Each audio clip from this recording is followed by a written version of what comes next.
Gabe, thanks for joining us today. I'm really excited to get a chance to talk to you about SlopCodeBench. I wanted to dive right into the questions and just throw out really quickly. So tell us a bit about how you got into this particular part of this little particular subset of ML and what you're excited about in the coding agent space going forward.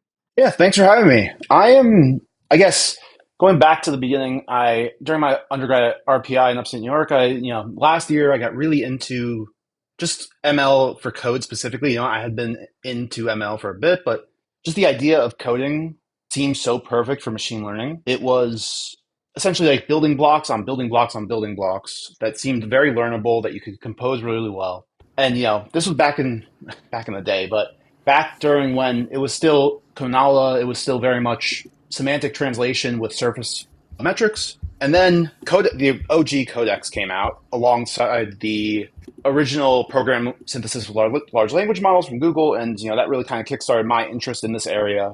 Essentially, the idea of, well, you have execution, things should be possible, right? I worked a lot on multilingual coding, on building benchmarks for multilingual coding, and then it was 2024, 2023 is when like SWE-bench came out, and I think it was kind of the most obvious next steps for where the field was going. It was, you know, essentially it was a question of who's going to do this versus if it's possible to build a benchmark like that to really make these agentic systems what they are today. Is wasn't really a question of will it happen, it's a question of when.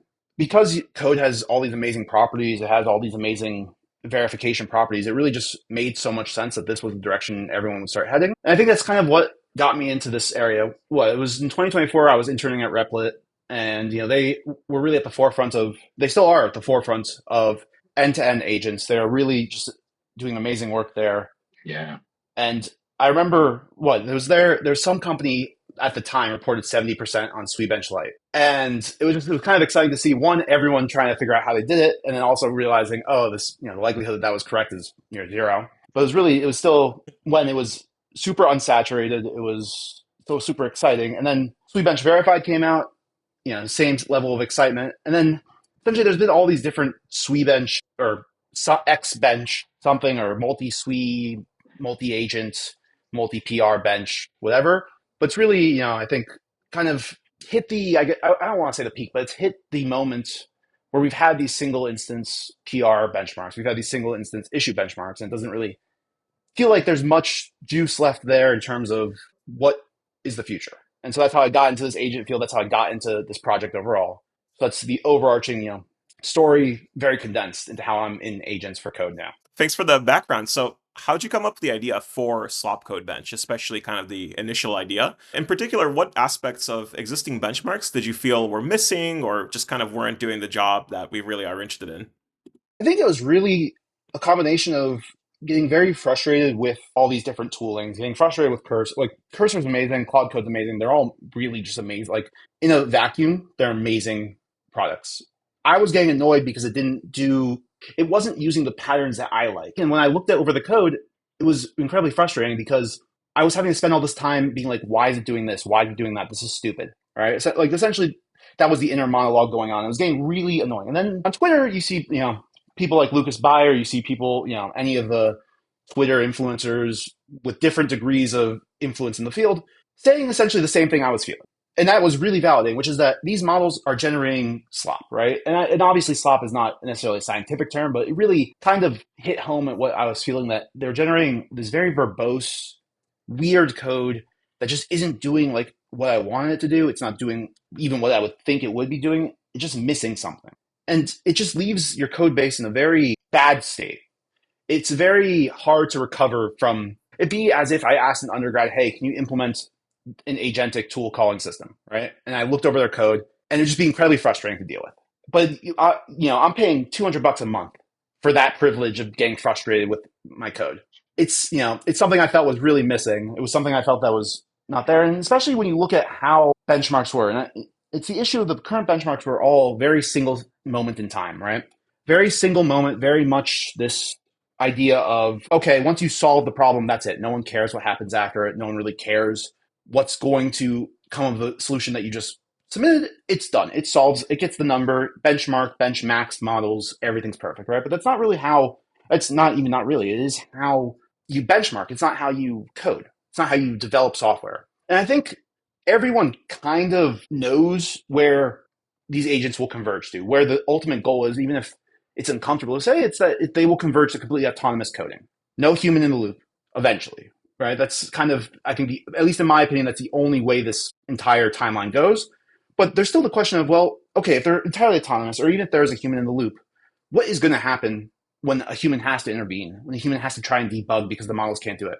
It's like, well, if the code base is garbage, you're better off rewriting the entire thing from scratch, right? If you have to go through 10 if statements branched into all one function, and then there's like 7 levels of nesting, it's more work to try and figure out what's going on than it is to just rewrite the entire thing. And that doesn't seem like an optimal solution. It also doesn't seem like a satisfying solution when you think of how much money is being invested in these agents, how they're supposed to be, like realistically, how they are supposed to be so much smarter than all of us because they have the entire internet. They have however many times multiplier number of synapses that we have in our own brains. They should be better than us, but they're not. It's incredibly unsatisfying to think, okay, these models are making weird mistakes that I as a human would never make, that any software engineer that I know, regardless of, their core talents, would make. Why are we okay with this, right? And so that's, I guess, the motivation for SlopCodeBench. And then there's also the motivation of, okay, code doesn't live in a single shot. How do we simulate this overarching process of erosion? How do we simulate this instance where the models keep patching, keep going essentially for the laziest approach possible that's going to keep building up and building up and building up? And when you looked at the benchmarking landscape, when you looked at the code landscape, there was nothing that even came close to getting this idea. And so that's essentially was the motivation, was the story behind, okay, there's this issue of slop, and then there's this issue of no one's actually properly reflecting the real software engineering process. Is there a way to combine them? And the answer is yes. The answer is 100% yes, because the erosion compounds at every single step. Now, we found that it's not entirely that erosion is bad for the models, almost certainly because what happens is that it's just taking the least resistance approach and it's just patching in solution after solution after solution, but it still builds up. It builds up very quickly and to like astonishing degrees that we would not have thought. And the only way to evaluate this is if you do it in this like iterative, each step is a new feature that's being added like a real software engineer does, like real developers do. So it was just the marrying of all these topics together kind of produced the perfect outcome in the only way, at least in my opinion, to really evaluate this type of patchy behavior. Because if you evaluate patchy behavior on a single time step, you're not given the full oracle for where it's going to go. You're not given the full intuition of here's where it should go. It doesn't really matter where it should go. It's how you get there. But you can only measure that if you have multiple steps. You can't measure that in a single time, in a single isolated instance. So that's the overarching motivation for this massive benchmark that we've created. Given this motivation and the initial idea, and you were starting to describe this, how did you kind of initially choose the design for the benchmark? Part of it was definitely stubbornness of like, okay, how are we going to get all these different problems? Well, I'm just going to handwrite them myself. But the other part is that it's like, well, if you look at how to mine these, like any type of problem where it's like this iterative, first checkpoint is the overarching problem, next checkpoint is feature 1, the next checkpoint is feature 2, et cetera, et cetera.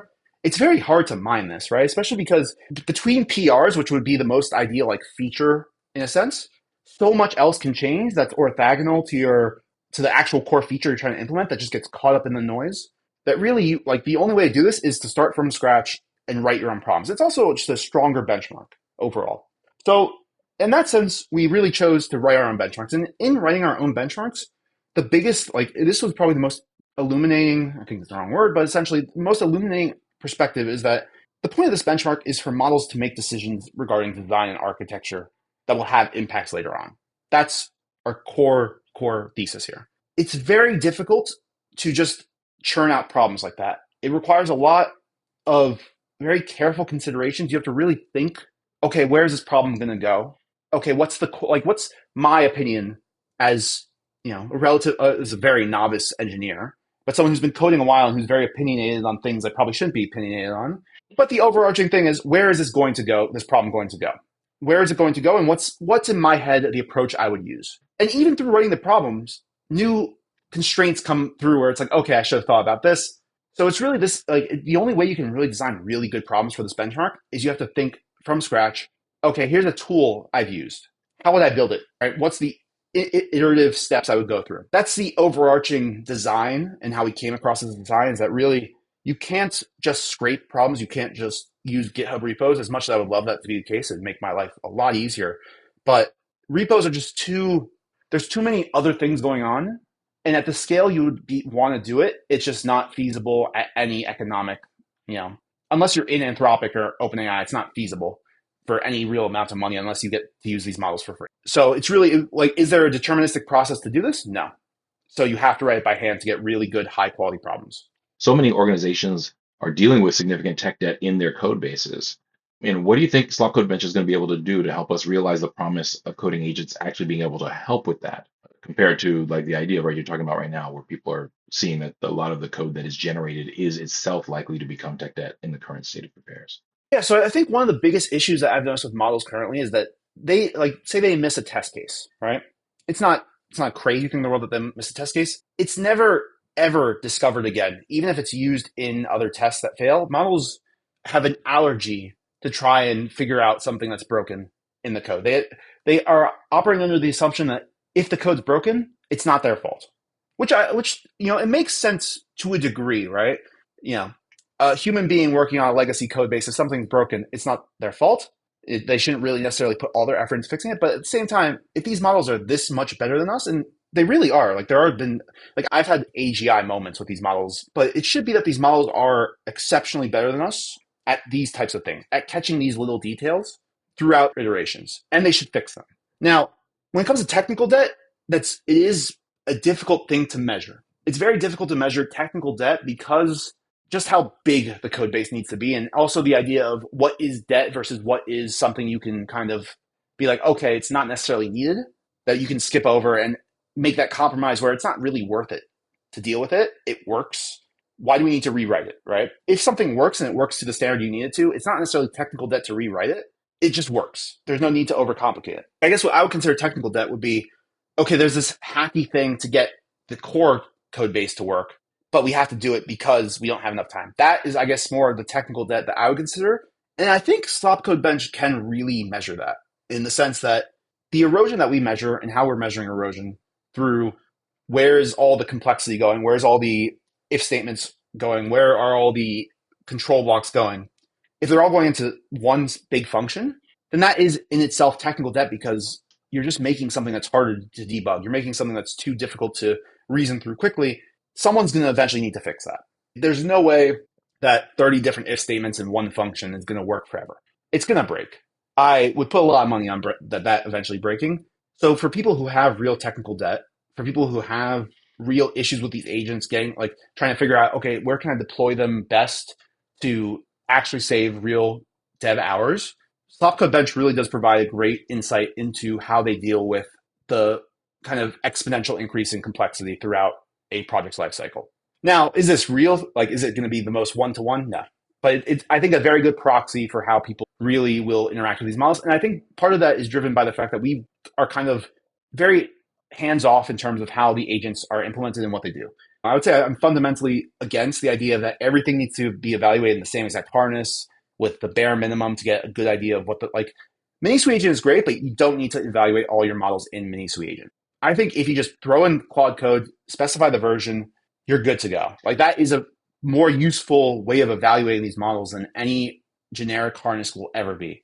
I think if you throw in open hands, you give it the version, you evaluate it, I think that's exponentially more useful to actual developers than a Mini SWE agent or a bare bones React framework. So we are really hands off in that sense.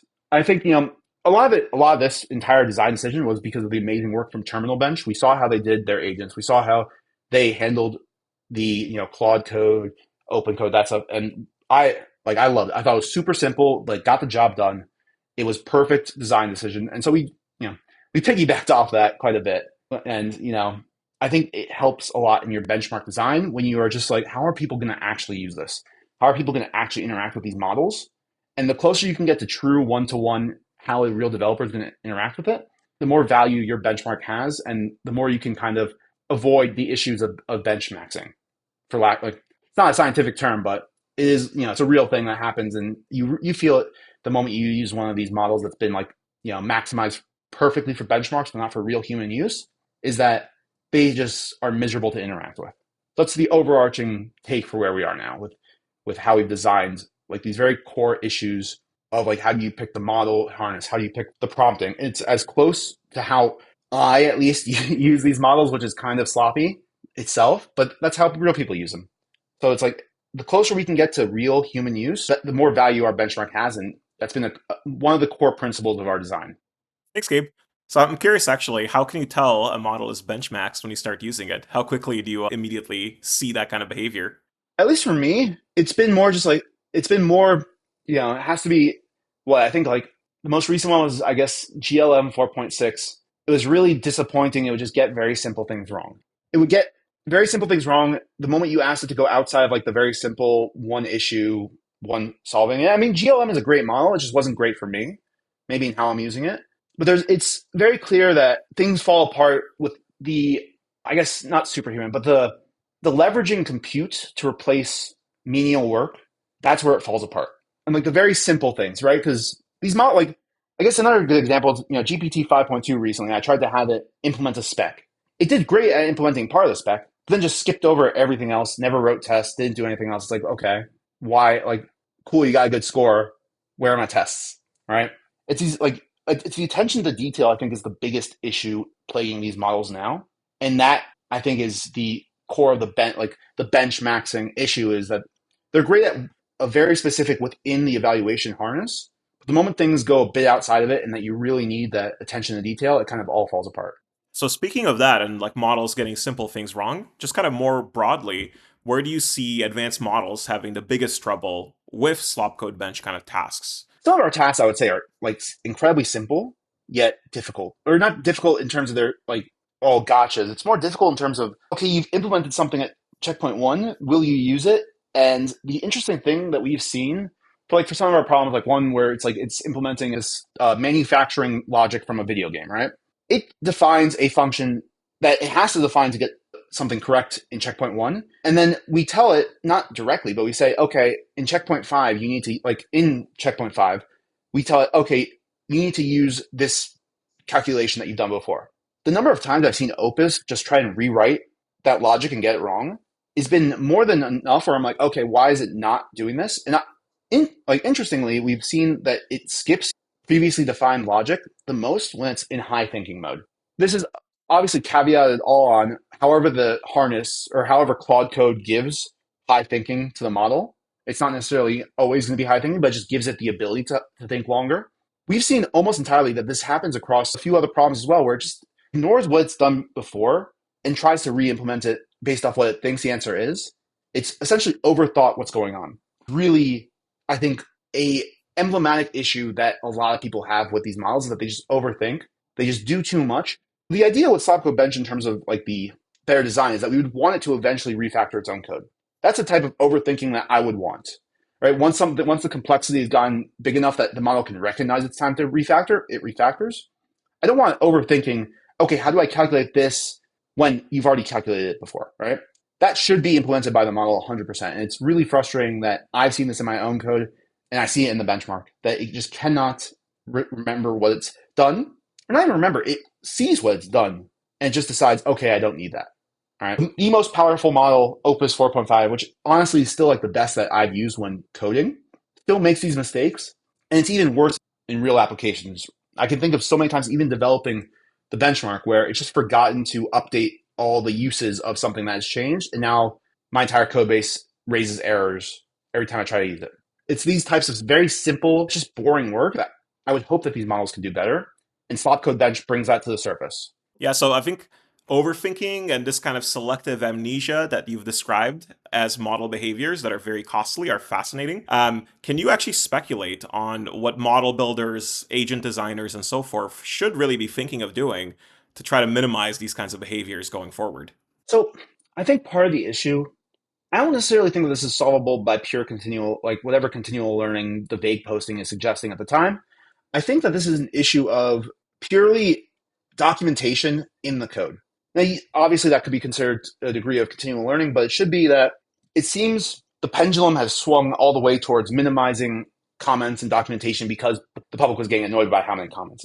And so I think the lack of comments hurts. I think also the reasoning through prior code to understand the linking of earlier concepts with current tasks. I think that's the biggest issue, is that it's not continual learning of remembering what you've done, because there's been so many times in my life where I've looked back at a code base I wrote the previous day and it's taken me a while to figure out what's going on, right? I think realistically it's just purely about how do you prioritize using what's there versus trying to rewrite. I think this also connects really well with the issues that we've seen through SlopCodeBench, we've seen through everyday life with these models, is that they're allergic to libraries. They're allergic to using any code that's not hand rolled from scratch. I don't know why. Like, I really do not know why. It's incredibly frustrating when it's something that, okay, why aren't you using pandas? Well, I decided to write CSV parsing all by myself. It's like, cool. I just wasted 1% of my usage for the week on that. Amazing. I think realistically, the biggest focus that these model builders can do is purely on how do we get these models to prioritize existing versus rewriting. And also, to an extent, being okay with gutting. I think the other thing that we've noticed is that these models refuse to ever delete code unless there's no other choice. That is huge bloat, huge slop, for lack of a better term. It's eroding your code base. Why can't these models delete things? And I understand the counterpoint, which is that, okay, if models start deleting everything, then that's worse than deleting nothing. But again, these models should be better than us. They should be much better coders than us. They should be much faster processing all these types of signals. Why isn't it the case? And I think it's because benchmarks that have evaluated this setting have not existed until ours. And so now people can actually start looking into these questions in a really rigorous way. Yeah, that really makes a lot of sense. And one of the things we've certainly seen over and over again is exactly that. Until you actually provide some reward signal or something to indicate what's better or worse in these kind of contexts, the models don't learn that. So that's perfect. Just out of curiosity, there are so many good AI coding tools out there. What's your approach to keeping an eye on all of them? How do you make time to try them all? Well, okay, this is a bad answer, but this is the truth. I ignore most of the tools I see on Twitter. I just ignore them. I don't trust most of them. All I've really used, because it's been good enough for me, is recently I got into like the skills. I've been getting into the subagents a lot more and figuring out hooks. I don't think they're really I don't think you need huge harnesses that are completely different. Anthropic, OpenAI have been really smart about making it difficult to use their subscription OAuths in other tools. But I think realistically, all you need is like skills and subagents. So, I mean, honestly, like the first AGI moment I had this past break was we completely redid how we're doing tests in SlopCodeBench. We completely migrated the entire thing to a new system. So it's easier for people to add in, contribute, or add in problems. I did that entirely through skills and subagents. That would have easily taken me probably 3 to 4 weeks of manually going through each one, updating them. It was just pure skills and subagents. Figuring out how to do that. Really, you just need to define your tasks well. You need to define the skills well. You need to apply a bit of thinking. You need to turn on your brain a bit when you're thinking of the skills, and that will pay off so much more later on. It's no amount of different terminal UIs, different colored text is going to solve the issues that you're having if you're not like thinking through what you're actually asking the model to do. The models suck at creating new things. They are amazing at doing the same thing over and over and over again in a structured manner. If you set it up like that, if you give them CLI tools, if you give them essentially an interface for them to just like brute force their way through it, they will. And they will do it well enough to your liking. There were obviously a few issues that occurred at certain points where I was like, why did it do this? This is really annoying. But eventually it got the job done really well because I essentially made a single CLI command that it can run with no extra output besides a JSON. Are the tests the same or not? And it was able to do that really quickly, really well. And it got what it estimated as 7 weeks, which is for a human 3 to 4 weeks, done in like a weekend. Awesome. So kind of returning to SlopCodeBench, Gabe, what are your hopes for the community that you're trying to build around? And do you have any particular goals or kind of directions that are most interesting? Yeah, I think the hope for the community is that people see this as an imperative problem because we believe that this is a core problem to building the future of autonomous coding. Beyond that, this is just a quality of life thing that everyone should want is better code that you have to review. Because reviewing bad code is a miserable experience. No matter how good your tooling is, it's one of the worst experiences you can do. And so the goal is to get the community really excited about this. And I think everyone we've showed this to, everyone who's heard about this has been excited about the ideas. It's been more of a question of how can we get them to contribute. And really, we're going to follow Terminal Bench because they did such a great job with this, because they've paved the way for how do you build a excited community. And that's through our Discord, which you can find on the website. That's going to be through our contributing guidelines, where we're going to lay out explicitly, what people need to do to get a problem approved, what type of problems we're looking for, and when we submit the final paper, how they can be part of this effort. Because we really think that this is so core to the future success of these coding models. Really, it's core to the future of autonomous coding is, are they generating high quality code that other agents, that other humans can work on, that they can easily add to without breaking everything? It's such a core problem that we believe fundamentally, once people start seeing this and seeing what this benchmark can do, they will look to see if they can contribute. And when they see how easy we've made it, hopefully they get as excited as we are. Hopefully they can, just submit a single problem via PR and we approve it and it's amazing and we have 100 problems. We're going to see how it goes, but really it's been such an important problem to us and we hope that people see our enthusiasm and get excited the same way we are about this entire issue. Fred, I wanted to ask you a question since you've had the opportunity to work with Gabe at the University of Wisconsin-Madison. When you look at a project like SlopCodeBench and you look at what Gabe is doing, what do you see as the kinds of things that you'd like to see happen in your team, in your department, that he's doing that you want to help the department learn from in terms of how SlopCodeBench is growing right now that you'd like to see more people doing? I think evaluation in general is something really exciting. I think especially coming from academia, we typically really like to propose sort of new algorithms. Maybe that means things like new models. And I think that aspect of research has been very successful. But I think even just understanding the state of the field is something really critical. And in academia, and beyond, we really have a pretty big role to play there. That's a lot of why I really love the work that Gabe is doing. And of course, folks like Terminal Bench as well have done a lot of really exciting work that really has a lot of immediate impact, both kind of within the general research community, but also beyond it in industry as well. So I think kind of continuing on this tack of, hey, how do we do the right kind of evaluations? How do we figure out very carefully what the status of models, agents, etc. are? I think these are really important directions, and I think we should all continue thinking more about them too. Awesome. Yeah. Well, Gabe, thank you very much for making this happen, for making time to be a part of this conversation, and to tell us about your benchmark. And we really are looking forward to seeing how far SlopCodeBench goes and what people do with it next. It's a very exciting time in this space. I hope we get that enthusiasm growing for you. Want to help you do that. And with that in mind, are there specific ways you mentioned the Discord? Is there anything else that we should flag as like specific ways that we can put in the links in our blog post, in the comments of the video here? Yeah, so in our documentation, we've put a lot of effort into how to write good problems. We put a lot of effort into essentially thinking through what's the easiest way to teach people our philosophy. So we have on our website, SWE-bench.ai, we have a design philosophy for this benchmark. We have a contributing guide as well. Really, it's all about, is there a tool that you like that you would like to see cloned? That's a great starting point for people is there a tool that they like that they want to see cloned? Well, write a problem about it, how you go about designing it, make a PR, and we're going to sit down and help you make this problem as good as possible, because there are so many different ways to write different problems. Realistically, everyone has a different idea that they can do.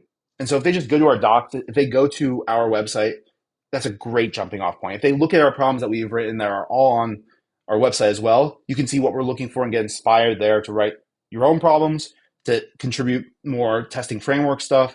We're going to have this in Harbor as well, so it's going to be super easy to run.